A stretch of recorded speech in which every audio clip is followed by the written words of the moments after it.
Good day, my name is Christelle from Frans de Klerk Independent Technical Analysts.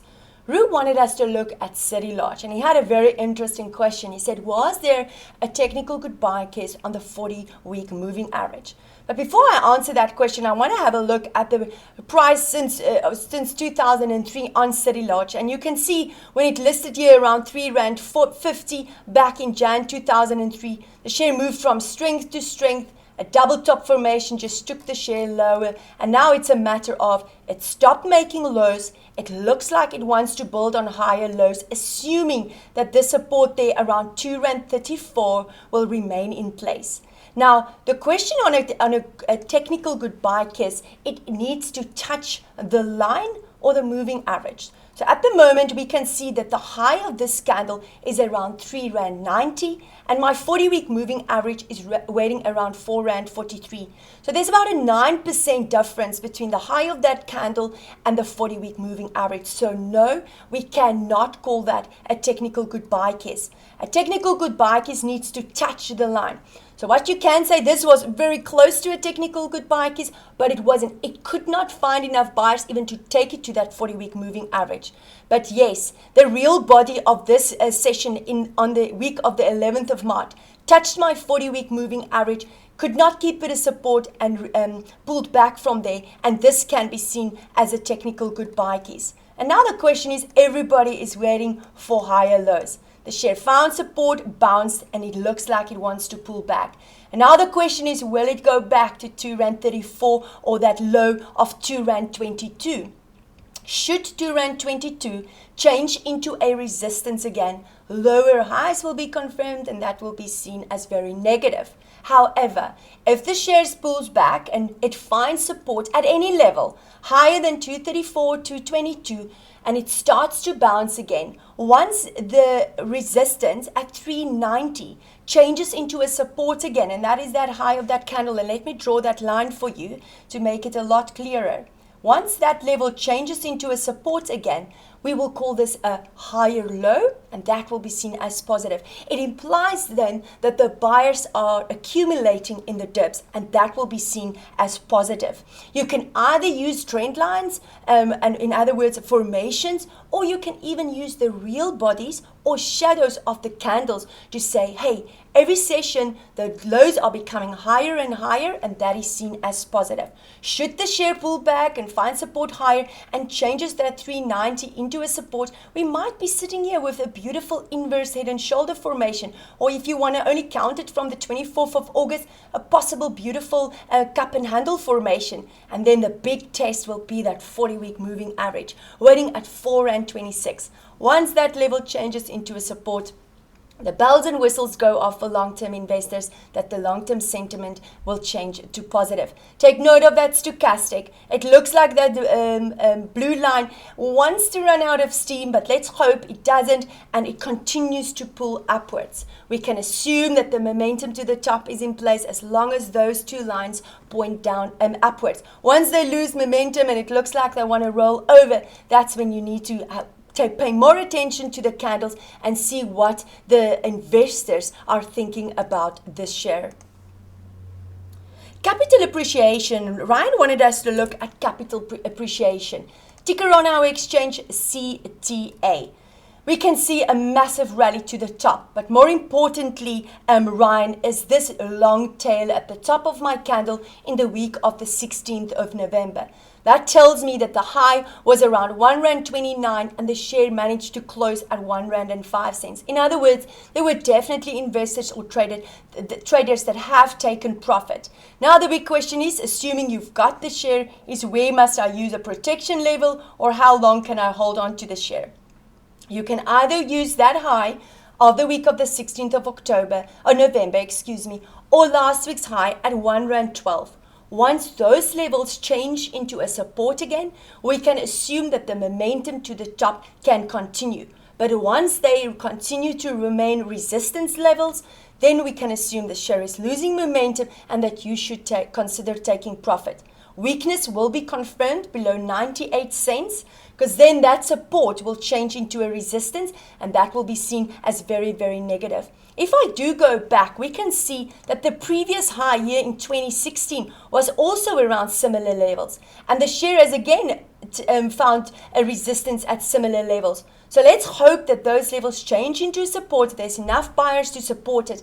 Otherwise, the top of the share might be in place for capital appreciation. It's a thin share, so you would not really be able to short it, but do consider taking profit. And there's a beautiful blog on the chris-till.com website about what you can look for in graphs when you want to consider taking profit, because that's often the biggest questions investors have, is where do I take profit?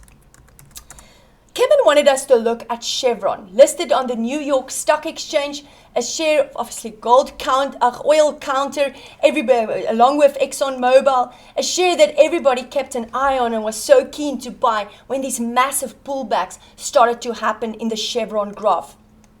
At the moment, this massive window between $73.59 and $78.26 is almost the base or the foundation that is telling me that as long as that window remains open, the momentum to the top is in place. But if the sellers become stronger, they can easily go and close that window. A nice target or base to assume that the upside can continue, but also scary that if the sellers start to take over, they can easily go as low as $73.59 to close that window. My red line, my 40-week moving average, has changed into a support, and that is seen as positive for long-term investors. Take note, Kevin, I'm already approaching overbought levels on my stochastic indicator. It tells me that elastic band is stretched to the side and that the probability of maybe a pullback is on the table. Now we can see that there is a cup and handle formation. But that formation will only be confirmed when $102.67 changes into a support. And also take note, there's a small window at the top there that can act as a nice target for buyers of where the share can possibly go to should the momentum continue. And that window is waiting between $106.96 and $107.65. First warning will be below 83.51, my 40-week moving average. And then when that window, if they do go and close that window, a nice level maybe to enter again to assume that this share can maybe continue to build on that cup and handle formation. If we go back, we can see that the share is trading at the same levels here, at this levels, same year in Feb 2016, and then again here in September 2011. Rashad wanted us to look at Macys, a share that for a very long time just kept on consolidating at the base.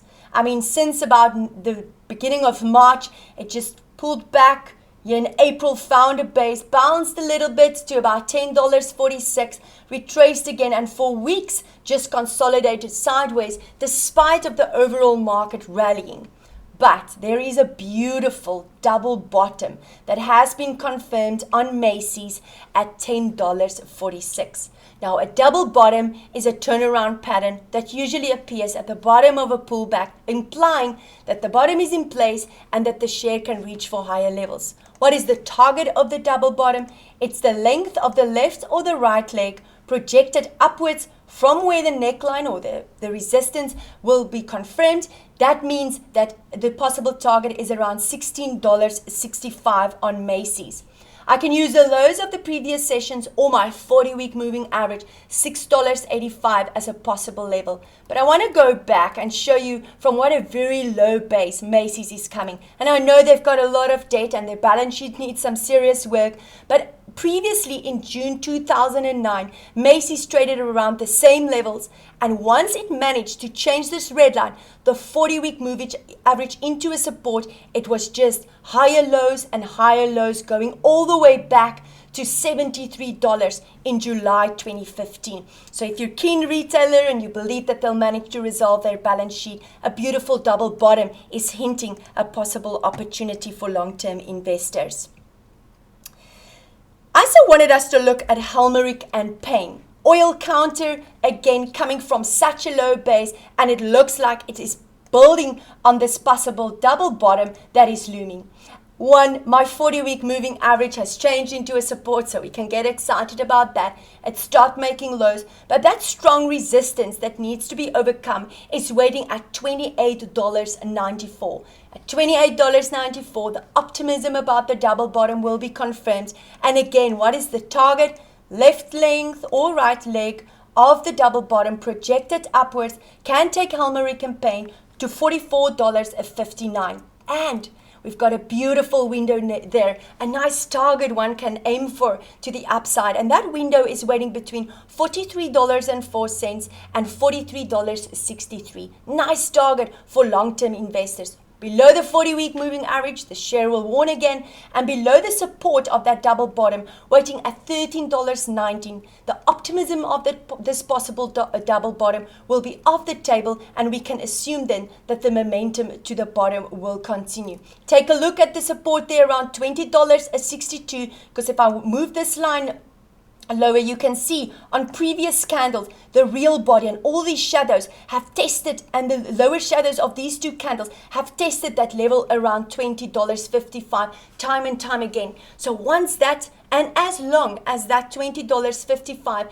remain a support, we can almost assume that the momentum to the top on Helmerich and Payne will be in place. Don't forget to send through your questions for next week's show. Have a fantastic week. Take care.